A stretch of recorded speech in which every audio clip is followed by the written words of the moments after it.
बाबा काय सांगाल, ज्यावेळी पंचायत आणि जिल्हा परिषदेच्या निवडणुकीचं मतदान झालं होतं त्यानंतर तुम्ही दुलारी उधळला होता राज्यात, एवढा आत्मविश्वास होता, त्यानंतर उपसभापतीपदी तुमच्या घरात मिळतं। मी ज्यावेळेला मतदान झालं पंचायत समिती जिल्हा परिषदचं, त्यावेळेला महाराष्ट्रातला पहिल्यांदा गुलाल उधळला आणि त्या गुलाल उधळल्यानंतर माझ्या खूप टीका झाली। परंतु माझ्या मित्रमंडळी असतील किंवा कराड उत्तरचे आमदार मनोजदादा घोरपडे यांनी जो माझ्यावरती विश्वास दावला आणि माझ्या ज्या सर्व सहकार्याने आम्ही त्या 15 दिवसामध्ये जे केलेलं काम होतं आणि मनोजदादांचं आमच्या डोक्यावरती जो हात होता त्या जोरावरती आम्हाला एक विश्वास होता की आम्ही 100% निवडणूक जिंकणार।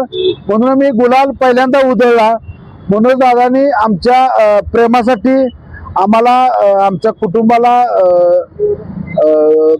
प्रेम दाखवून कुटुंबावरती मनोजदादांनी मला आमच्या वहिनींना कराड तालुक्याचं पहिलं उपसभापती पद देऊन आमचा जो मान सन्मान केला त्याबद्दल मी महायुती भाजप पक्ष व आदरणीय कराड उत्तरचे आमदार मनोजदादा घोरपडे यांचा मी नेहमी ऋणी राहीन आणि महाराष्ट्राच्या एका पैलवानाचा सन्मान केला असं मला वाटतं। आणि आज अनिताचा उपसभापती पद हे महाराष्ट्राच्या पैलवानाच्या सन्मानासाठी दिलं, एवढं ज्या निमित्तानं मी सांगतो। हा विजय आणि हे उपसभापती पद मी डबल महाराष्ट्र केसरी संजय दादा पाटील यांना मी समर्पित करतो।